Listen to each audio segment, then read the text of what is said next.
Regimento Interno do Tribunal de Justiça do Distrito Federal.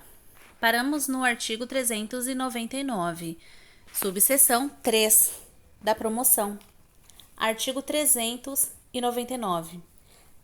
A promoção de juiz de direito substituto só poderá ocorrer entre os que tiverem 2 anos de exercício, salvo se não houver quem apresente este requisito ou, se o preencher, não aceite o lugar vago ou ainda, se o Tribunal Pleno recusar por maioria absoluta todos os indicados. Artigo 400. A promoção obedecerá aos critérios de antiguidade e de merecimento. Artigo 401. Na promoção por merecimento, para a elaboração da lista tríplice, cada desembargador votará em 3 nomes, considerando-se escolhidos os mais votados. Parágrafo 1. Em segundo escrutínio, considerar-se-á indicado o juiz de direito substituto mais votado. Parágrafo 2. Em caso de empate, proceder-se-á a novo escrutínio, repetindo-se a votação quantas vezes forem necessárias, apenas entre aqueles que obtiverem igual número de votos. Parágrafo 3.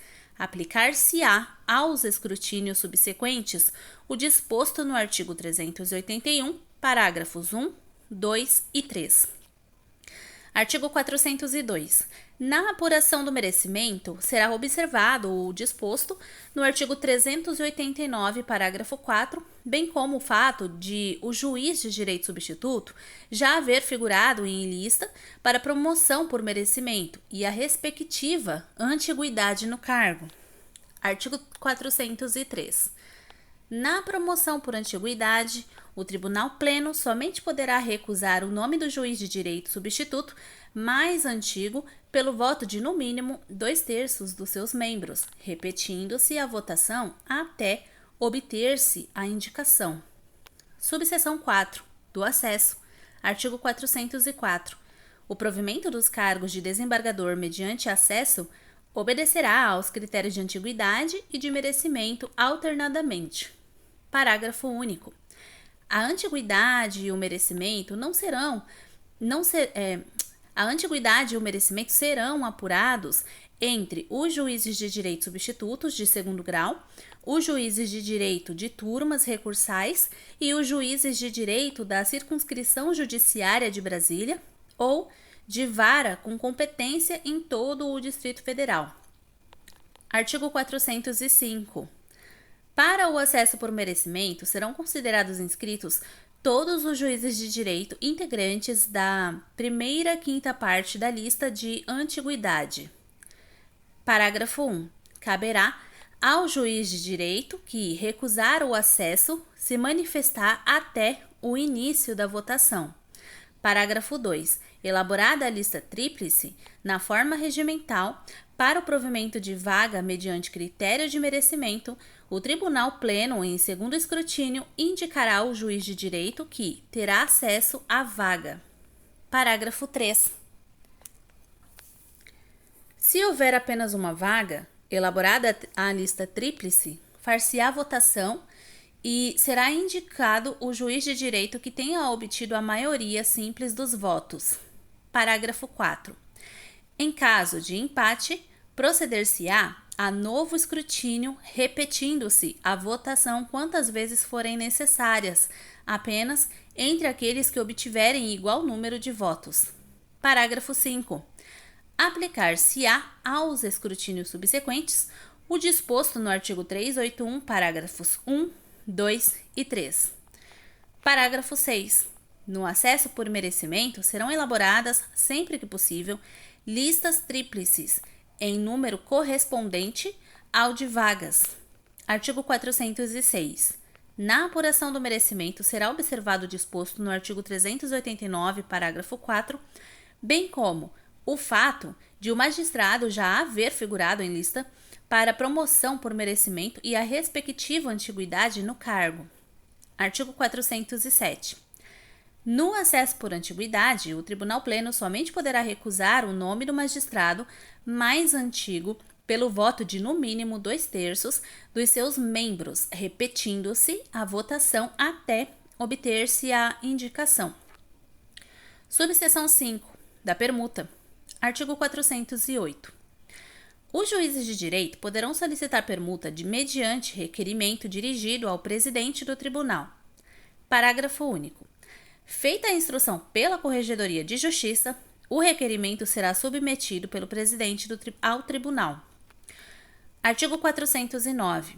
Não será permitida permuta, inciso 1, de juiz de direito em condições de acesso ao Tribunal de Justiça após o surgimento de vaga enquanto não for esta provida. Inciso 2. De juiz de direito que não tenha pelo menos 2 anos de exercício no juízo do qual seja titular. Inciso 3. Entre juiz de direito de vara com competência em todo o Distrito Federal ou da circunscrição judiciária de Brasília e juiz de direito das demais circunscrições judiciárias. Capítulo 5. Do processo administrativo disciplinar relativo a magistrados. Seção 1. Do procedimento preliminar. Artigo 410. O presidente do tribunal, no caso de desembargadores, e o corregedor da Justiça, no caso de magistrados de primeiro grau, deverão promover, mediante procedimento preliminar, a apuração de falta disciplinar de que tiverem ciência. Artigo 411. Qualquer pessoa poderá noticiar falta disciplinar cometida por magistrado, exigindo-se representação por escrito com confirmação de autenticidade, a identificação e o endereço do denunciante. Parágrafo 1. O procedimento será arquivado de plano pelo presidente do tribunal, no caso de desembargadores, ou pelo corregedor da Justiça, no caso de magistrados de primeiro grau, quando o fato narrado não configurar infração disciplinar ou ilícito penal. Parágrafo 2. Não sendo o caso de arquivamento de plano, o magistrado será intimado para prestar informações no prazo de 5 dias. Parágrafo 3. Poderá ainda o presidente do tribunal ou o corregedor da Justiça instaurar sindicância investigativa, permitido ao sindicato o seu acompanhamento. Parágrafo 4.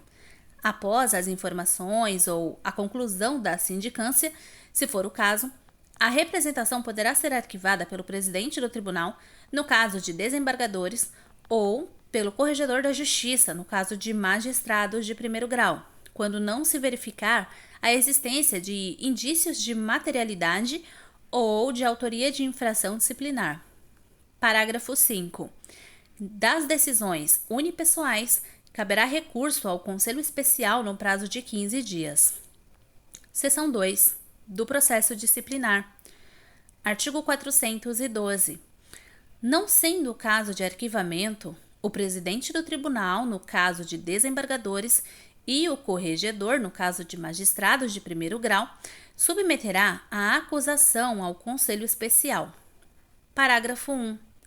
Antes da deliberação do Conselho Especial, será concedido ao magistrado prazo de 15 dias para a defesa prévia, contado da data de entrega de cópia do teor da acusação e das provas existentes, que lhe será remetida pelo presidente do tribunal, mediante ofício, nas 48 horas imediatamente seguintes à apresentação da acusação. Parágrafo 2. Fim do prazo concedido para a defesa prévia, haja ou não sido apresentada, o presidente convocará o Conselho Especial para que decida sobre a instauração do processo ou o arquivamento do procedimento, encaminhando previamente aos seus integrantes cópias do teor da acusação e da defesa prévia, se apresentada, bem como cópias das provas existentes. Parágrafo 3. O presidente do tribunal, no caso de desembargadores, e o corregedor da Justiça, no caso de magistrados de primeiro grau, relatará a acusação, propondo o seu arquivamento ou a abertura de processo administrativo disciplinar. Parágrafo 4. O presidente e o corregedor terão direito a voto. Parágrafo 5. O magistrado e seu defensor, se houver, serão intimados da data da sessão de julgamento com pelo menos 5 dias de antecedência, assegurada a sustentação oral. Artigo 413. Determinada a instauração de processo disciplinar, pela maioria absoluta dos membros do Conselho Especial, o acórdão respectivo será encaminhado de portaria assinada pelo presidente que conterá a imputação dos fatos e a delimitação do teor da acusação. Parágrafo 1. Na mesma sessão, será sorteado o relator, não havendo revisor. Parágrafo 2. Não poderá ser relator o presidente do tribunal ou o corregedor da justiça que dirigiu o procedimento preliminar, ainda que tenha vencido o respectivo mandato. Parágrafo 3. Cópia da ata da sessão será encaminhada à Corregedoria do Conselho Nacional de Justiça no prazo de 15 dias, contados da respectiva sessão de julgamento. Artigo 414. Na oportunidade em que decidir pela abertura do processo disciplinar, o Conselho Especial, pela maioria absoluta de seus membros, deliberará sobre o afastamento do magistrado até decisão final ou por prazo determinado, assegurado o subsídio integral. Artigo 415. O relator sorteado determinará a intimação do Ministério Público para manifestação no prazo de 5 dias e, posteriormente, a citação do magistrado para apresentar defesa em 5 dias, encaminhando-lhe cópia do acórdão do Conselho Especial. Parágrafo 1. O prazo de defesa será de 10 dias se houver 2 ou mais magistrados. Parágrafo 2. A mudança de residência obriga o magistrado a comunicar o relator ao presidente do tribunal e ao corregedor da justiça o endereço em que receberá citações, notificações ou intimações. Parágrafo 3. O magistrado que estiver em lugar incerto ou não sabido será citado por edital com prazo de 30 dias, que será publicado uma vez no órgão oficial de imprensa utilizado pelo tribunal para divulgar os seus atos. Parágrafo 4. O magistrado será considerado rével quando regularmente citado não apresentar defesa no prazo assinado. Parágrafo 5. O relator, declarada a revelia, designará defensor dativo e conceder-lhe-á igual prazo para a apresentação de defesa. Parágrafo 6. O magistrado e o respectivo defensor serão intimados de todos os atos do processo. Artigo 416. Observado o disposto no artigo anterior, o relator decidirá sobre a produção de provas requeridas pelo acusado e determinará as que de ofício entender necessárias, podendo delegar poderes a juiz de direito para produzi-las. Parágrafo 1. O relator poderá interrogar o acusado sobre os fatos a ele imputados, designando para tanto dia, hora e local e determinando a intimação desse e de seu defensor. Parágrafo 2. O relator tomará o depoimento das testemunhas, no máximo 8 de acusação e 8 de defesa. Fará as acareações que julgar pertinentes e determinará as provas periciais e técnicas que entender adequadas. Parágrafo 3. Na produção das provas, aplicar-se-á subsidiariamente as normas do Código de Processo Penal, da legislação processual penal extravagante e do Código de Processo Civil. Artigo 417. Fim da instrução, o Ministério Público e o magistrado acusado ou o respectivo defensor terão vista dos autos por 10 dias, sucessivamente, para razões finais. Parágrafo 1. Decorrido o prazo, com ou sem as razões, o relator em 15 dias incluirá o processo na pauta do Conselho Especial para julgamento e ordenará a intimação do Ministério Público, do magistrado acusado e do respectivo defensor. Parágrafo 2. O relator determinará ainda a remessa aos desembargadores integrantes do Conselho Especial de cópias do acórdão da defesa, das razões finais do Ministério Público e do magistrado, das provas produzidas, além de outras peças que entender necessárias. Artigo 418. Na sessão de julgamento, depois do relatório e da sustentação oral pelo prazo de 15 minutos, Para cada parte serão colhidos os votos e somente poderá ser imposta punição ao magistrado pelo voto da maioria absoluta dos membros do Conselho Especial. Parágrafo 1. O presidente do tribunal e o corregedor da justiça terão direito a voto. Parágrafo 2. Da decisão, somente será publicada a conclusão. Parágrafo 3. Se o Conselho Especial concluir pela existência de indícios suficientes de crime de ação penal pública incondicionada, o presidente do tribunal remeterá ao Ministério Público cópia dos autos. Artigo 419. A instauração de processo administrativo, as penalidades definitivamente impostas e as alterações decorrentes de julgados do Conselho Nacional de Justiça serão lançadas nos assentos funcionais do magistrado. Artigo 420. Em razão da natureza da infração ou do processo administrativo, o relator ou o Conselho Especial poderão limitar a publicidade dos atos ao acusado e aos respectivos defensores, quando a preservação do sigilo não prejudicar o interesse público e o direito à informação. Artigo 421. As normas e os princípios das leis 8.112, de 11 de novembro de 1990, e 9784, de 29 de janeiro de 99, bem como as normas do Conselho Nacional de Justiça, aplicam-se subsidiariamente aos procedimentos e aos processos disciplinares contra magistrados. Artigo 422. O processo administrativo terá o prazo de 140 dias para ser concluído, prorrogável quando imprescindível para o término da instrução e houver motivo justificado mediante deliberação do Conselho Especial por maioria simples. Capítulo 6. Das penalidades disciplinares. Artigo 423. São penas disciplinares aplicáveis aos magistrados do Distrito Federal e dos territórios. Inciso 1. Advertência. Inciso 2. Censura. Inciso 3. Remoção compulsória. Inciso 4. Disponibilidade. Inciso 5. Aposentadoria compulsória. Inciso 6. Demissão. Parágrafo único. Os deveres do magistrado são aqueles previstos na Constituição da República, na Lei Orgânica da Magistratura Nacional, no Código de Ética da Magistratura Nacional, no Código de Processo Civil, no Código de Processo Penal, na Lei de Organização Judiciária do Distrito Federal e dos Territórios e neste regimento. Seção 1. Da advertência e da censura. Artigo 424. As penas de advertência e de censura são aplicáveis aos magistrados de primeiro grau nas hipóteses previstas neste regimento. Parágrafo 1.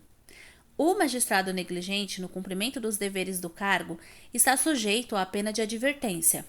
Na reiteração e nos casos de procedimento incorreto, a pena será de censura, se a infração não justificar punição mais grave. Parágrafo 2. As penas de advertência e de censura não se aplicarão aos desembargadores, não se incluindo nessa exceção os juízes de direito substitutos de segundo grau e os juízes de direito convocados pelo tribunal. Parágrafo 3. As penas previstas neste artigo serão aplicadas reservadamente por escrito e constarão nos assentamentos funcionais do magistrado. Seção 2. Da remoção compulsória, da disponibilidade e da aposentadoria compulsória. Artigo 425. O Conselho Especial poderá determinar de forma justificada e por motivo de interesse público a remoção compulsória, a disponibilidade ou a aposentadoria compulsória do magistrado. Parágrafo 1. O magistrado será removido compulsoriamente por interesse público quando o exercício das respectivas funções for incompatível com a atuação no órgão fracionário ou no juízo em que estiver localizado. Parágrafo 2. O magistrado será posto em disponibilidade com subsídios proporcionais ao tempo de serviço, por interesse público quando a gravidade das faltas não justificar a aplicação de pena de censura ou de remoção compulsória. Parágrafo 3. O magistrado será aposentado compulsoriamente por interesse público quando, inciso 1, mostrar-se manifestamente negligente no cumprimento de seus deveres. Inciso 2. Proceder de forma incompatível com a dignidade, a honra e o decoro do cargo. Inciso 3. Demonstrar capacidade insuficiente de trabalho ou apresentar conduta fracional incompatível com o bom desempenho das atividades do Poder Judiciário. Artigo 426. O procedimento para remoção compulsória, para disponibilidade ou para aposentadoria compulsória obedecerá ao disposto nos artigos 412 a 422. Parágrafo único. Em todos os casos, a formalização dos atos dar-se-á mediante publicação no órgão oficial. Artigo 427. Se o Conselho Especial concluir pela remoção compulsória, fixará desde logo o órgão fracionário ou a vara em que o magistrado passar a atuar. Parágrafo único. Determinada a remoção compulsória, se o magistrado não assumir o cargo nos 30 dias posteriores ao fim do processo, fixado para entrar em exercício, será colocado em disponibilidade.